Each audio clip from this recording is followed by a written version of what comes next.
Bonjour, je suis heureux de vous retrouver pour ce nouvel épisode des Enquêtes impossibles. La plupart des mythes qui fondent les civilisations reposent sur la complémentarité qui unit l'homme et la femme.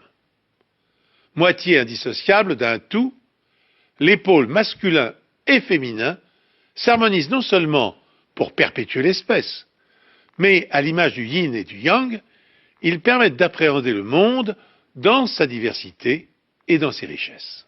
Pour autant, cette longue histoire de la relation homme-femme est jalonnée de drames et d'abandons. Et comme vous allez le découvrir dans notre première enquête, le divorce n'est pas toujours la solution que choisissent certains pour mettre un terme à leur mariage.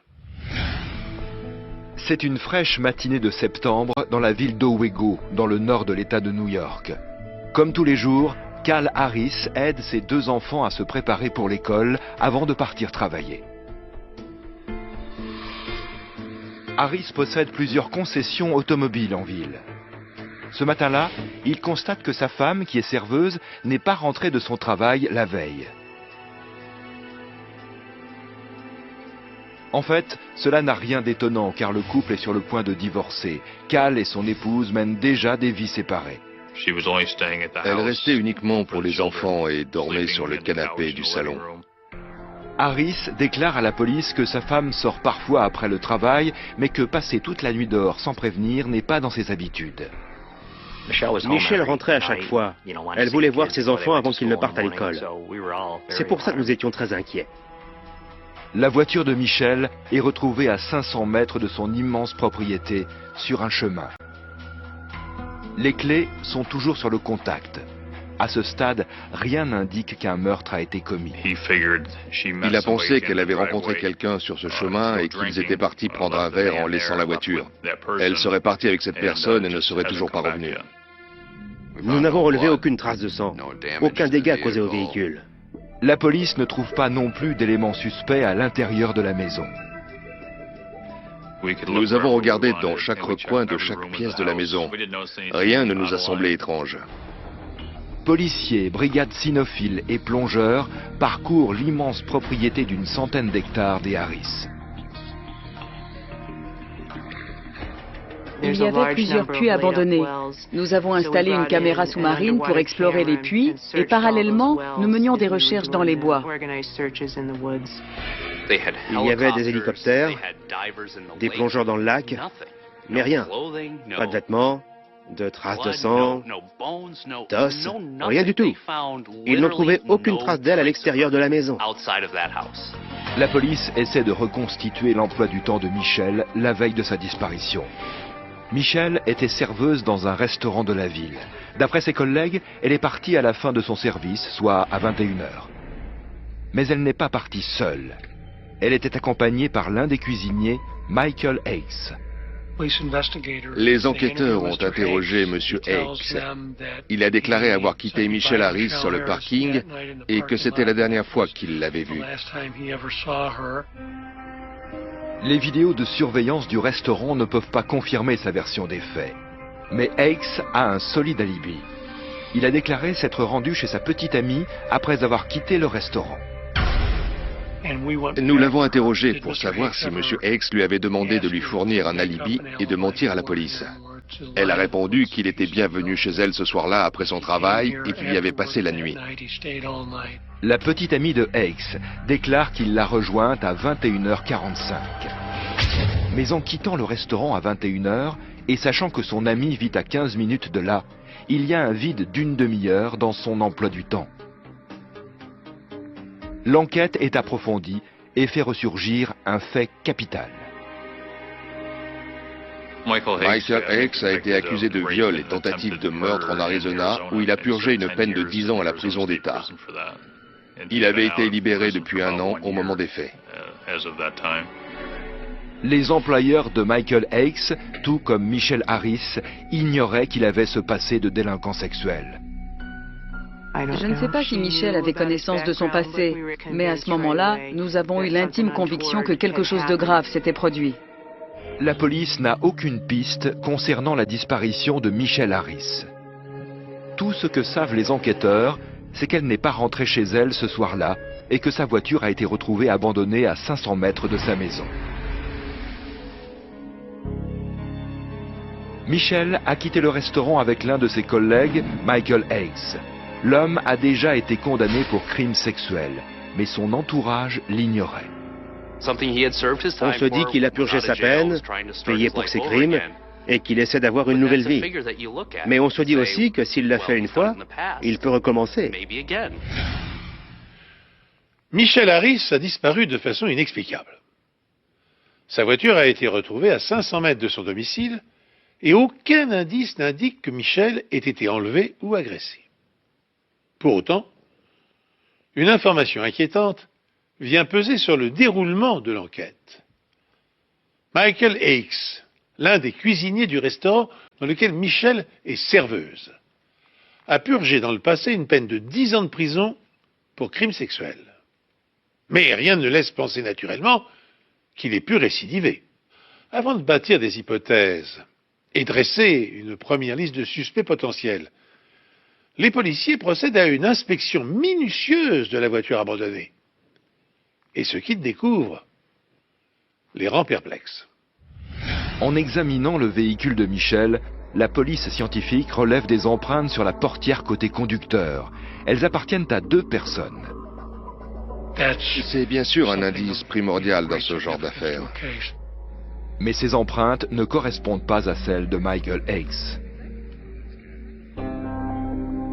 La police étudie alors les relevés téléphoniques de la jeune femme et découvre qu'un homme du nom de Brian Hurley l'a appelé la nuit de sa disparition. Il a effectivement appelé et laissé un message lui demandant de passer chez lui. Brian Hurley et Michelle Harris sortent ensemble depuis 1 an. Hurley venait de quitter Philadelphie pour emménager dans le nord de l'État de New York pour se rapprocher d'elle. Elle le voyait sûrement très souvent et ils avaient des sentiments très forts l'un pour l'autre. Ils avaient envie de passer à l'étape suivante de leur relation.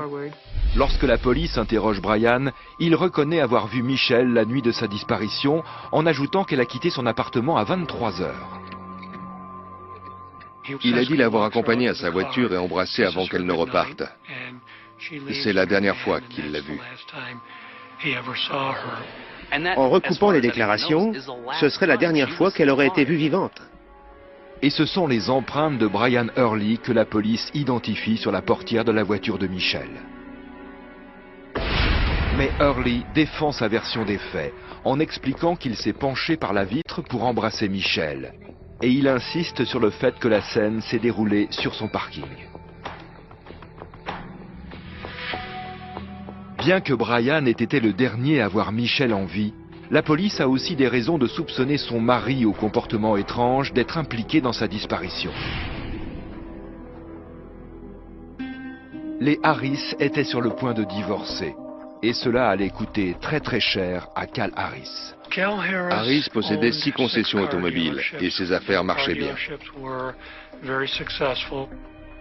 Cal a proposé de verser 750 000 $ à Michelle, un arrangement qu'elle a rejeté. Peu de temps avant la disparition de la jeune femme, dans le cadre de la procédure de divorce, le tribunal a ordonné que l'ensemble des biens de Cal Harris soit évalué. L'estimation à elle seule allait lui coûter 30 000 $. Je crois que recevoir l'estimation certifiée mentionnant le chiffre de 30 000 $ l'a rendu fou de rage. Je n'ai jamais entendu dire qu'un homme verserait le moindre centime de gaieté de cœur à une femme qui le quitte. Ce n'est jamais une perspective réjouissante, quel que soit votre statut social. Et Cal Harris avait aussi ses petits secrets, mais pas pour ses voisins. Nous avons appris que durant ses précédentes relations, il y a eu des violences domestiques et qu'il était obsédé par l'idée de tout contrôler. La police demande à Cal Harris, Brian Hurley et Michael Higgs de passer au détecteur de mensonges. Seul l'un d'entre eux refuse. Lorsque les enquêteurs demandent à Brian Hurley de se soumettre à ce test, celui-ci accepte de bonne grâce. Le test a été probant. Et lorsque nous avons eu besoin de relever ses empreintes, son ADN ou de lui poser des questions, il n'a fait aucune difficulté. Michael Hakes, le cuisinier ayant purgé une peine de prison pour viol, accepte aussi de se soumettre au test, qu'il réussit également. Mais l'avocat de Cal Harris lui conseille de refuser le détecteur de mensonges, du moins le test organisé par les enquêteurs. Nous avons obtenu un mandat et placé un émetteur GPS sur sa voiture. Il s'est rendu à l'autre bout de l'État pour se soumettre à ce test. Il avait engagé un privé pour le conduire sur place. Et soudain, une déclaration de Cal Harris stupéfie les enquêteurs. Il est question de la voiture de Michel. Il a dit « Je vais renvoyer la voiture à la concession. Je veux qu'elle soit nettoyée et remise dans le circuit. » En d'autres termes, Cal a prévu de revendre la voiture de sa femme aussi vite que possible. Et ça, c'était vraiment choquant. On avait du mal à réaliser ce qu'il avait dit. Certains amis de Michel déclarent qu'au plus fort de ses accès de colère, son mari la menaçait. Cal lui disait que s'il voulait vraiment la tuer, il n'aurait pas besoin d'armes. Et que s'il la tuait, personne ne la retrouverait jamais. Elle a été très claire quand elle disait ce que Calvin lui ferait pour éviter un divorce. Elle était terrorisée. Michel confie à sa famille que sa seule raison de rester, ce sont ses enfants, dont elle pourrait perdre la garde pour abandon du domicile conjugal. Elle aurait été accusée d'abandon du domicile conjugal si elle était partie. Les avocats lui ont conseillé de rester. 3 hommes sont dès lors suspectés d'avoir enlevé et sans doute agressé Michel Harris. Michael Hicks, le cuisinier du restaurant dans lequel la jeune femme était employée, Brian Hurley, son amant, et Cal Harris, son époux, en instance de divorce. Soumis avec succès au détecteur de mensonges, les 2 premiers ont été provisoirement disculpés. Rappelons que le détecteur de mensonges ou polygraphe est un ensemble d'appareils qui mesurent les réactions psychophysiologiques d'un individu pendant qu'on l'interroge. Cela afin de déterminer s'il dit ou non la vérité. Bien que largement utilisé aux États-Unis depuis 1939, le polygraphe ne fait pas partie des outils dont dispose la police française, car sa fiabilité n'a jamais été clairement démontrée. Mais revenons à notre affaire. L'attention des enquêteurs se focalise maintenant sur Calvin Harris, car son comportement intrigue. Pour quelle raison a-t-il refusé de se soumettre au polygraphe dans les conditions définies par la police? Pourquoi est-il si pressé de remettre en circulation le véhicule de sa femme disparue?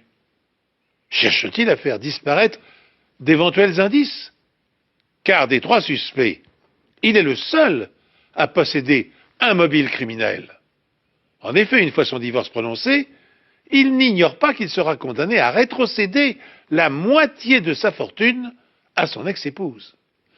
En fouillant dans le passé du couple et en recueillant les témoignages de proches, les enquêteurs découvrent que l'union de Calvin et Michel Harris a traversé des turbulences. Tensions, disputes violentes, les époux se déchiraient et se trompaient mutuellement. Il l'a trompée plus d'une fois. C'est étrange, mais elles ressemblaient toutes à Michel, toutes 2 petites blondes, très jolies. Il a même proposé de consulter un conseiller conjugal. Michel a accepté et est allé au rendez-vous, mais lui n'est pas venu. Selon des amis du couple, Cal avait un besoin irrépressible de contrôler leur relation, et un divorce n'entrait pas dans son schéma. Ce 11 septembre, de nombreux pans de sa vie lui ont échappé. Il n'avait plus le contrôle absolu de sa femme. Il n'avait plus de contrôle sur ses enfants. Et pour une personne de son tempérament, on imagine facilement que c'est devenu intolérable. Et le 12 septembre, tout était rentré dans l'ordre. Il avait repris le contrôle. Les enquêteurs ont déjà fouillé la maison des Harris le jour où la disparition de Michel a été signalée. 3 jours plus tard, la police scientifique revient sur les lieux. Une fois encore, rien ne semble suspect, jusqu'à ce que les techniciens remarquent de minuscules gouttes de sang sur les murs de la cuisine.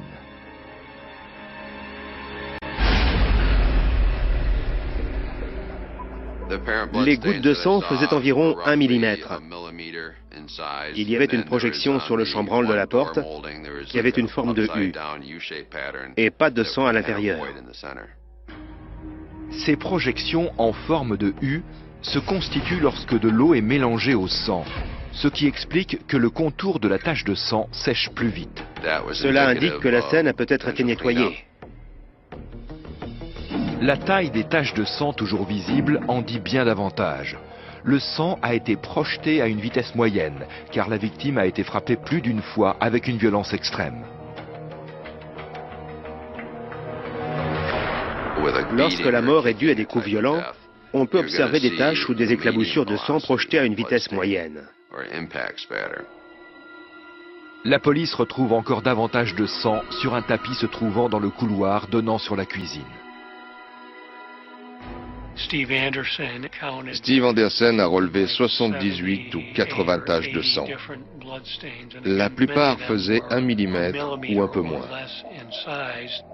Cela soutenait l'hypothèse qu'une agression ait pu avoir lieu dans la cuisine.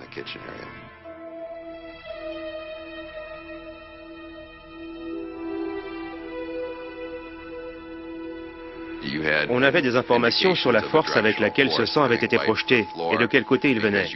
Parce que dans les éclats de peinture, il n'y avait pas de sang sur tout le contour, seulement d'un côté. Les tests ADN révèlent qu'il s'agit du sang de Michel. Nous avons utilisé une brosse à dents de la victime présumée pour confirmer le profil ADN. À ce moment-là, nous avons commencé à assembler les pièces du puzzle. C'est à l'aube du XXe siècle que le sang est devenu un indice scientifique utile aux enquêteurs. Dès 1901, les experts sont capables de différencier le sang humain du sang animal et des autres substances.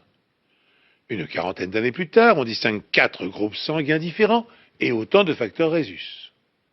Dès lors, à partir d'une goutte de sang recueillie sur une scène de crime, les suspects peuvent être ou non innocentés. Plus tard encore, une topologie des traces de sang permet de déterminer le type d'arme utilisée et avec quelle vélocité les coups ont été portés. En France, afin de peaufiner cette technique et d'imaginer un modèle informatique, un service de morpho-analyse des traces de sang a été créé en 1999 à l'Institut de recherche criminelle de la Gendarmerie nationale de Rosny-sous-Bois. Après avoir inspecté le domicile de Cal et Michel Harris, les enquêteurs savent maintenant que la jeune femme a été mortellement agressée chez elle, dès son retour du restaurant. Mais ils n'ignorent pas qu'en l'absence de son corps, il sera difficile au procureur de prouver la culpabilité de son mari. Les jurés peuvent être imprévisibles, difficile de savoir comment ils réagiront. Selon toute logique, sans corps, impossible de prouver qu'il y a eu meurtre. Comment le prouver au-delà de doutes raisonnables? Les traces de sang montrent que Michel a été agressé dans sa cuisine. La police retrouve également du sang de la victime dans le garage. Je ne pourrais pas vous préciser la quantité exacte de sang que nous avons retrouvé, mais ce que nous avions nous a permis de poursuivre l'enquête. Une seule question obsède encore les enquêteurs. Où est le corps de Michel Harris? Son mari avait un mobile. Le divorce allait lui coûter une fortune. Cal Harris avait tenu des propos menaçants envers sa femme devant des proches. Il est allé à un pique-nique familial après sa disparition. Et durant la journée, ils ont reçu un appel leur annonçant qu'un corps avait été retrouvé près de sa propriété. Et il a dit « impossible ». Mais qu'est-ce qu'il a voulu dire par « impossible » ? Pendant que la police poursuit ses recherches pour trouver le corps de Michel, Cal Harris reprend sa vie. Il vend les vêtements de sa femme et continue de voir sa petite amie. Il a demandé à sa petite amie de venir chez lui le soir de l'anniversaire de Michel, fin septembre. Elle craignait de voir Michel rentrer et il lui a dit « Ne t'inquiète pas, elle ne rentrera pas ». La police ne trouve aucune trace de sang sur ou à l'intérieur des véhicules de la famille. Étrange coïncidence, Cal a fait nettoyer sa voiture le jour de la disparition de Michel. Mais si Cal est l'assassin, comment a-t-il sorti le corps de la maison? Il l'a peut-être mise dans un sac poubelle ou dans une couverture. Honnêtement, nous n'en savons rien. La police arrête Cal Harris pour le meurtre de sa femme. Pourtant, il faudra attendre plusieurs années avant qu'il ne soit traduit en justice. Le bureau du procureur craignait que la défense n'avance que Michelle était toujours en vie. Nous tenions absolument à contrer cette ligne de défense, affirmant que puisqu'on n'avait pas retrouvé son corps, elle était toujours en vie. La famille de Michelle vit difficilement la période où Cal Harris est libéré en attendant son procès. Lorsque nous avions nos petits-enfants pour les anniversaires, ils ne nous regardaient jamais en face. Ils refusaient de croiser notre regard. C'est presque la preuve de son implication. Il a engagé une armée d'avocats tous extrêmement compétents. Je n'arrêtais pas de me dire, j'espère vraiment qu'ils ont des preuves suffisantes, parce qu'il a engagé les meilleurs avocats. Et même si le corps de Michelle n'a pas été retrouvé, un fait demeure incontestable. Cal Harris était le seul à qui la disparition de Michelle profitait. Les traces de sang au domicile des Harris suffisent à convaincre le procureur que Michelle a pu être assassinée. Même si ce n'est pas l'affaire la plus solide qui soit, le cas mérite d'être porté au tribunal. Nous le devons à Michelle et à sa famille. La police pense que Cal Harris était dans la cuisine quand il a entendu Michelle rentrer la voiture dans le garage. Harris était fou de colère à cause de la procédure de divorce exigeant une estimation de ses biens qui lui coûterait 30 000 $. Lorsque Michelle est arrivée, Cal l'a agressée avec un objet contondant, lui assénant au moins 2 coups, d'où les taches de sang sur le sol de la cuisine. Le sang sur le chambranle montre qu'il l'a frappée une fois encore alors qu'elle était par terre. Harris a ensuite traîné Michelle jusqu'au garage où son sang a été retrouvé sur le sol en béton. La police pense qu'il a ensuite placé le corps dans un sac plastique avant de le charger dans le coffre de son pick-up. Et il l'aurait enterré quelque part sur sa vaste propriété. De retour chez lui, il a déplacé la voiture de Michelle jusqu'au bout du chemin menant à leur maison, à 500 mètres de là. Selon les enquêteurs, il aurait voulu garer le véhicule plus loin, mais ne voulait pas prendre le risque de se faire remarquer en rentrant chez lui à pied.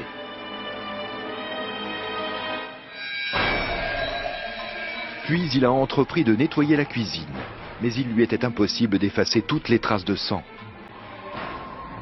Le sang nous a permis de localiser la scène de crime. Et seul Cal Harris a pu essayer de la dissimuler. Pour quelqu'un qui aime l'ordre plus que tout, il devait absolument tout nettoyer, mais il n'a pas été très efficace. Au moment du procès, Cal Harris tente de retourner la situation. En fait, puisqu'il ne pouvait pas faire coïncider sa déclaration avec celle de tous les autres témoins interrogés, il les a tous accusés d'être des menteurs. Il les a accusés d'avoir détourné les faits dans le seul but de le faire condamner. Les jurés ont également appris, d'après le relevé d'appel téléphonique de Michelle, qu'il n'a pas tenté de la joindre une seule fois le matin où sa disparition a été signalée. D'autres nuits, lorsqu'il lui était arrivé de sortir très tard ou de ne pas rentrer du tout, elle avait une flopée d'appels lui intimant de rentrer immédiatement chez elle. Je suis enclin à penser que tout était planifié, qu'il avait imaginé comment et où procéder et où dissimuler le corps.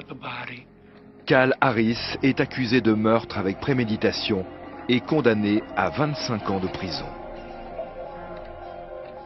J'ignore si l'affaire aurait été portée devant les tribunaux sans la présence de sang. Mais au terme de l'enquête, je n'imaginais pas d'autre issue. Ils voulaient que le procès ait lieu ailleurs. Mais je pense que même si l'affaire avait été jugée en Égypte ou ailleurs, au vu des preuves rassemblées par la police et de l'accusation menée par Keane, il aurait été déclaré coupable n'importe où.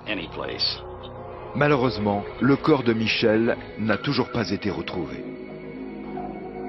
Si vous n'êtes jamais allé dans cette région, vous ne pouvez pas imaginer l'étendue de ces bois. Il n'y a que des chemins et des routes forestières. Dans ce coin-là, Vous n'allez pas rendre visite à des amis. Il n'y a que des bois. Elle est quelque part dans cette forêt. Nous continuons nos recherches. Nous recevons toujours des alertes. L'ADN et les empreintes dentaires de Michel ont été entrées dans une base de données internationale. Nous continuons de recevoir des informations et même de nouvelles théories, et nous ne négligeons aucune source. Parfois, ce sont des médiums qui nous appellent. La police ne relâchera jamais ses efforts pour découvrir l'endroit où se trouve le corps de Michel Harris. Comme nous l'avons vu au cours de cette enquête, différentes techniques d'investigation scientifique ont permis de restreindre la liste des suspects, puis d'établir la culpabilité de Calvin Harris dans l'agression et la disparition de son épouse. Alors, relevé d'empreintes digitales sur la voiture abandonnée, emploi du polygraphe, découverte et identification de taches de sang, comparaison de profils ADN. Mais, pour sophistiquées qu'elles soient, ces techniques n'ont fait que confirmer l'intuition première des enquêteurs. Harris possédait un mobile pour éliminer sa femme avant que son divorce soit prononcé. L'argent. L'avocat de Michel réclamait pour sa cliente le versement d'une pension annuelle de 80 000 $ pendant 10 ans, à laquelle s'ajouteraient des compensations matérielles. Calvin Harris a refusé cette disposition et il a réagi de la manière la plus violente qui soit. Il a massacré de sang-froid la mère de ses 4 enfants et a fait disparaître son corps. Et en dépit de sa condamnation, il a refusé obstinément de révéler où il l'avait enterré. Il purge actuellement une peine de 25 ans de prison. Sachez encore que les crimes conjugaux représentent, par exemple, 20% des homicides au Canada. Et en France, une étude menée par la délégation aux victimes du ministère de l'Intérieur dénombre qu'en 2007, 192 homicides ont été commis au sein du couple, dont 86% des victimes étaient des femmes. Aucun crime n'est excusable, quels qu'en soient les mobiles et les circonstances. Néanmoins, sachant de quel bois est faite l'espèce humaine, certains actes odieux soulèvent plus que d'autres l'indignation. L'histoire que je vais vous raconter maintenant bafoue toute règle morale et nous renvoie aux origines les plus sombres de l'humanité. Dans la petite ville de Navasota, au Texas, Lonnie Turner est une figure locale importante. Lonnie Turner était propriétaire et entrepreneur de pompes funèbres à Navasota. C'était un membre très respecté de la communauté. C'était un homme qui s'impliquait dans la vie de la communauté. Il aidait les gens dans le besoin. Si vous n'aviez pas d'argent ou pas d'assurance pour payer la cérémonie, il réglait la note pour vous. Souvent, il n'était pas remboursé. Il est aussi l'un des premiers Afro-Américains à devenir membre du conseil municipal et du comité de gestion des écoles. Il a fait tomber bon nombre de barrières raciales. C'était un homme d'affaires avisé, un homme bien. Une nuit de novembre, le fils de Lonnie Turner rentre chez lui peu avant minuit. Il constate que l'ampoule près de la porte de derrière a été dévissée. Il a vu que la télé du salon était allumée et les lumières aussi, et il s'est dirigé vers la chambre de son père. De la lumière filtre sous la porte de la chambre, ce qui est inhabituel à cette heure avancée. Il regarde donc à l'intérieur.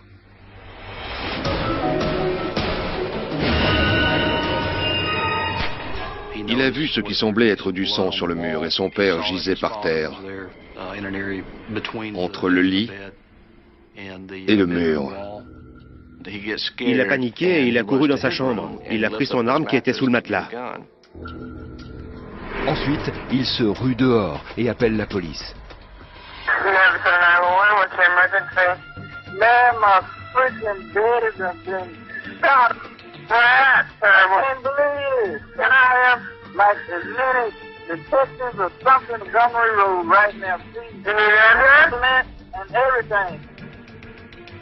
Dans la panique, Lonnie Junior grimpe dans sa voiture et roule jusqu'au poste de police. Lorsque la police arrive peu de temps après, c'est le frère de la victime, Lawson, qui ouvre la porte.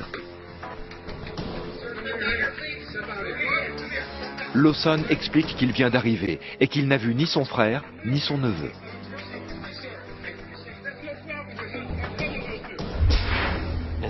Il comptait passer la nuit chez son frère. Il a fait le tour de la maison, mais il ne l'a pas vu.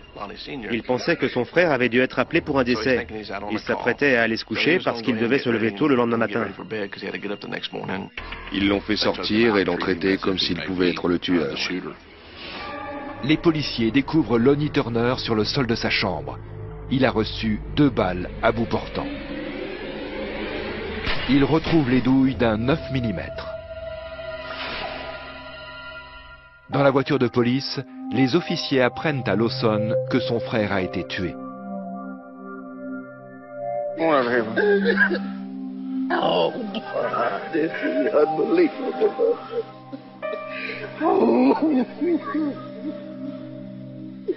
Oh no. J'étais là cette nuit-là, et il pleurait comme un bébé. Il était totalement bouleversé. Il n'y a pas de traces d'effraction, rien n'a été volé. Pourtant, il y avait 7 000 $ en liquide dans un coffre-fort. En fait, le coffre était ouvert, et il y avait des armes à feu dans toute la maison. Mais on n'avait touché à rien. Au poste de police, Lonnie Junior dit aux inspecteurs qu'il n'a aucune idée sur la personne qui aurait pu tuer son père. Vous connaissez quelqu'un qui voulait du mal à votre père? Personne? Non, il n'avait pas d'ennemis ou de trucs de ce genre. Mais les inspecteurs sont troublés par les versions données par le frère de Lonnie Turner et son fils, qui a quitté la scène de crime après son coup de fil à la police. Et l'affaire est sur le point de devenir encore plus étrange. Presque tous les officiers de la police de Navasota connaissaient Lonnie Turner. Il dirigeait les pompes funèbres les plus prospères de la ville et il s'impliquait dans les affaires de la municipalité.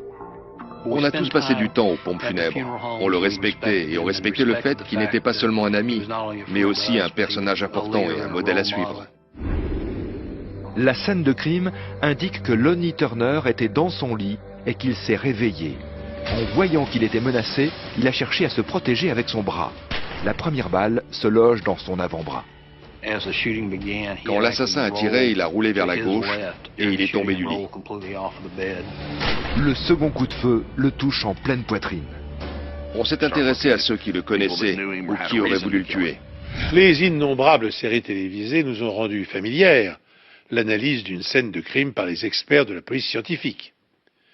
Bien que la plupart d'entre elles montrent des procédures proches de la réalité, elles ont tendance à transformer les policiers en super-héros omnipotents capables d'effectuer des prélèvements sanguins, d'identifier la nature d'un matériau en utilisant un spectromètre de masse, puis d'interpeller un suspect arme au poing et de procéder ensuite à son interrogatoire. Dans la réalité, les missions sont nettement cloisonnées. Un biologiste ne réalisera pas une expertise balistique. Un informaticien ne se transformera pas en médecin légiste. Et un spécialiste des empreintes digitales n'interviendra pas physiquement pour neutraliser un dangereux malfaiteur. Dans le cadre de notre histoire, l'analyse de la scène de crime indique que le vol n'est pas le mobile de l'agression. Elle montre aussi que la victime a vraisemblablement été surprise dans son sommeil et qu'elle a essayé de se protéger d'un premier coup de feu. Par contre, la présence du fils de Lonnie Turner sur les lieux de l'agression, puis, quelques minutes plus tard, celle de son frère Lawson, intrigue les enquêteurs. Pour quelles raisons les deux hommes se trouvaient-ils dans la maison à une heure déjà avancée de la nuit? Lonnie Junior dit qu'il est rentré chez lui, a trouvé son père blessé dans sa chambre. Ensuite, il a attrapé son arme et son téléphone, a appelé les secours et s'est rendu en voiture jusqu'au poste de police. Lonnie dit lui-même qu'il a appelé la police sans vérifier au préalable si son père était toujours en vie. On lui a demandé « Pourquoi vous n'avez pas vérifié? Il respirait encore? Est-ce qu'il a essayé de vous dire quelque chose ?» Et Lonnie n'a rien fait de tout ça. Ça paraissait louche. De toutes les histoires farfelues que j'ai entendues au cours de ma carrière, c'était la plus bizarre. Rien de ce qu'il disait ne paraissait crédible. Ce qui s'est passé ensuite est encore plus étrange. Peu de temps après le départ de Lonnie Junior et avant l'arrivée de la police, le frère de la victime, Lawson, déclare qu'il est arrivé et qu'il est entré dans la maison. Il comptait passer la nuit là-bas. Lawson devait arbitrer un match de football universitaire le lendemain à Houston. Comme il n'a pas eu de réponse, il s'est dit que son frère avait été appelé pour un décès. Et lorsque la police arrive, il ne sait pas du tout qu'un meurtre a été commis. Lonnie Turner a été tué avec un 9 mm. La police découvre justement un pistolet de même calibre sous le matelas de son fils.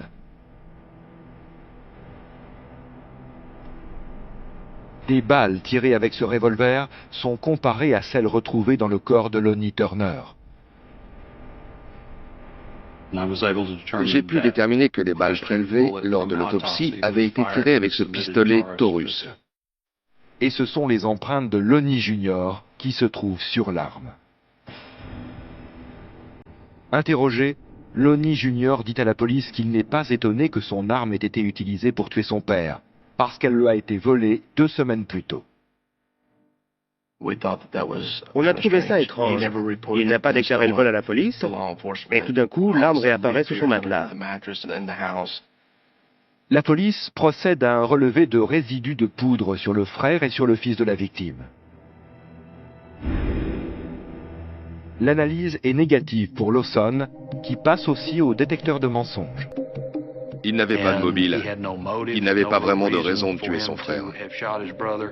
Mais des résidus de poudre sont retrouvés sur les mains de Lonnie Jr. Il explique que cela doit être dû au fait qu'il a pris son arme de calibre 38 pour se protéger avant d'appeler les secours. Aucune arme à feu n'est suffisamment hermétique pour éviter que des résidus de poudre ne s'échappent de la culasse et du canon. Sachant cela, les enquêteurs effectuent des prélèvements sur les mains et les vêtements du tireur présumé à l'aide de tamponnoirs et de bandes adhésives.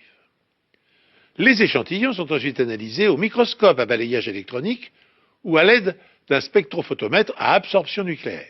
Les résidus persistent une dizaine d'heures après le tir, mais ils disparaissent facilement au lavage. Dans le but d'apporter leur contribution aux enquêtes policières, les fabricants incorporent dans l'amorce des projectiles de minuscules fragments de métaux lourds identifiables à l'examen microscopique.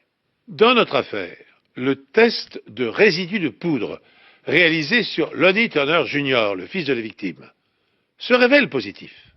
Mais ce dernier argue qu'il a retrouvé sur la scène de crime l'arme qui lui avait été volée, qu'il s'en est emparé machinalement avant d'appeler les secours. Cette version des faits étant peu convaincante, les policiers doivent en priorité établir avec précision l'heure du décès de Lonnie Turner et vérifier l'alibi de son fils. On a vérifié qui avait parlé à la victime pour la dernière fois.